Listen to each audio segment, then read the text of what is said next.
क्या प्रशासनिक निकम्मेपन का परिणाम है देवरिया की घटना? समय पर हुई होती कार्रवाई तो 2 परिवारों का रोका जा सकता था विनाश। नमस्कार, आप देख रहे हैं वॉइस ऑफ पूर्वांचल। देवरिया की दिल दहला देने वाली घटना और प्रारंभिक जांच के बाद एक बात तो साफ तौर पर निकल कर सामने आई है कि यदि सरकारी मुलाजिमों ने अपना काम सही मायने में किया होता तो ये घटना घटित ही न होती। सत्य प्रकाश दुबे के साथ यदि जिम्मेदारों ने समय पर सुनवाई की होती और कार्रवाई किया होता तो आज 6 लोगों को अपनी जान से हाथ न धोना पड़ता। मृतक जिला पंचायत सदस्य का इतिहास जैसे जैसे सामने आ रहा है तो उसकी जमीनी भूख भी खुलकर सामने आ रही है। मालिकाना हक से ज़्यादा ज़मीन यदि किसी के पास हो तो ये बात अपने आप साबित होती है कि पैतृक और खरीदे हुए भूखंड के अलावा यदि आपके पास जमीन है तो निश्चित है कहीं न कहीं कब्जे की होगी।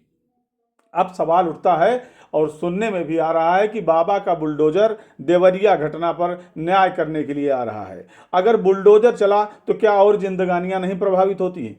सुनने में जो आया है कि आरोपी जिला पंचायत सदस्य का 2 मंजिला मकान भी सरकारी जमीन में बना हुआ है। यदि उस पर बाबा का बुलडोजर चल जाए तो सोचिए कि मकान गिरने के बाद कितनी इंसानी जिंदगियां प्रभावित होगी।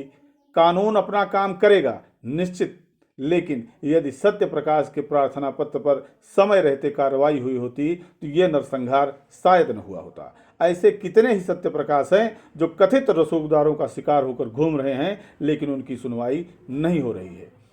सवाल उठता है कि क्या ये समाधान के लिए बनाए गए सरकारी मंच मजाक साबित हो रहे हैं? क्या लोगों को न्याय मिल पा रहा है?